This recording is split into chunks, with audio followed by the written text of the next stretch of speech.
নামটো আমার রঙ্গামতি উঠে। আমার আরও একটা পরিচয় আছে, সেটা হল এক্সিকিউটিভ শেফ আর.এম. সোরেন। আমার গল্পটা খানিক ভিন বটে। আমার বয়স যখন 12, গাঁয়ের স্কুলটা শেষ, বাবা ধরিয়েছে আমার বিহাটো দিবে। মা ঠিকায় রাখিয়েছে কোনো রকমে। একদিন রাখি পূর্ণিমার দিনটুতে মুনিপ দাদাটো আমারে আড়ালে ডেকে আমার হাতটোতে একটা রেশম সুতো বাঁধে দিয়ে বললে, আজ থেকে তুই আমার বইন হলি, আমি তোর দাদা উঠে। কি দে উহারে। একদিন লুকায় লুকায় যা রাঁধেছিল সেটুকু বটের পাতাটোতে করে দাদাটোকে খাইতে দিলাম লুকায় আনে। দাদাটো খাইয়ে বললে, বাহ, তুই কি রাঁধিস রে রঙ্গা, তোর তো হাতে ঢের গুণ্ঠ আছে বটে। কিছুদিন যেতে না যেতে বাপ তো আমার বিহাটো লিয়ে খুব জোর করতে লাগলো। দাদা বাবুটো তখন কলকাতায় চাকরি করে।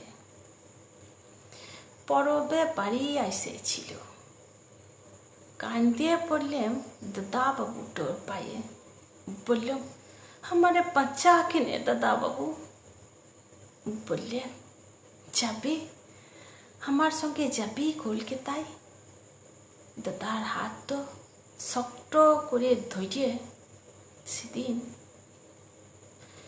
কলকাতায় গেলাম।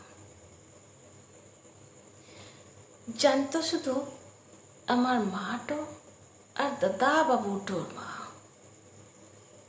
সেখানে লেখা পড়াটো শিখে একটু বড় হোটেলে কাজটো পাই। আস্তে আস্তে আমার নামটো হয়, যশটো হইল, প্রমোশনটো হইল। আমার পরিচয়টো হইল এক্সিকিউটিভ শেফ আর.এম. সোরেন। এর মধ্যেই দাদা বাবুটোর বিহাটো হয়। আমি আমার গ্রামটোতে আইসে গরিবটোদের পাশে দাঁড়াই। আমি দাদা বাবুটোর সাথে পলাই আইসাছি ভেবে যে মানুষগুলান আমার মা বাপটুকে ঘর ছাড়া করিয়েছিল, তারা আমারে কত সম্মানটো করে। বেশ কবছর পর বহু দিদিমণির একটা মায়া সন্তান হয়। কি খুশি তো না হইয়েছিলাম সেদিন। কি মিষ্টি মায়াটা। আমি নামটো রাখলাম চিনি। সেদিন রাতে দিদিমণিটোর কি যে হলো আর কথাটো বললো নাই। দুর্গা মায়ের পাড়া বহু দিদিমণি আমার চলে গেল, আমাদেরকে ছেড়ে চলে গেল।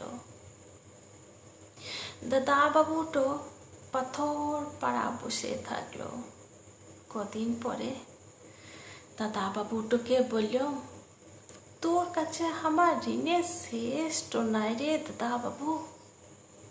আবার একটু জিনিস চাইতে চলে এলাম তোর কাছে, দিবি? দাদা বাবু বললে, বল কেনে। বললাম, চিনিকে দে কেনে দাদা বাবু, আমি ওরে মানুষটা বানাবো যেমন তোরা বানাই দিস, দেখিস কেনে, দে কেনে দাদা বাবু। চিনি এখন 17 বছরের, একেবারে বহু দিদিমণিটোর পাড়া। চিনি সবটো জানে, তবুও हमारे মা ডাকে, আমারে জড়াইয়ে ঘুমায়। বুকটা ভরিয়ে ওঠে। আমাদের মা মায়া সংসারে কোনো অভাব টোলাই রে, কোনো অভাব টোলাই। তবে এই কথাটা এক বিলালে কেউ ভুললে চলবে লাই, যে এসব হয়েছে ও রেশম সুতোটা লিগে। তখন বুঝিলাই রেশম সুতোর কত ক্ষমতা।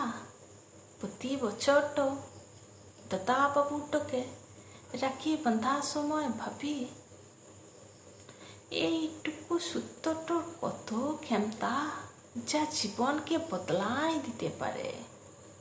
বাঁচে থাক, ভালো থাক, ভাই বোনদের ভালোবাসা এই রেশম সুতোর বাঁধনের লেগে। এই সুতোর বাঁধনের লেগে যে কত ভাই বোন বেঁচে থাকে। এই সুতোর বাঁধনটা যে বড্ড দামি রে, বড্ড দামি। গল্পের নাম এই রেশম সুতোর বাঁধন। ধন্যবাদ।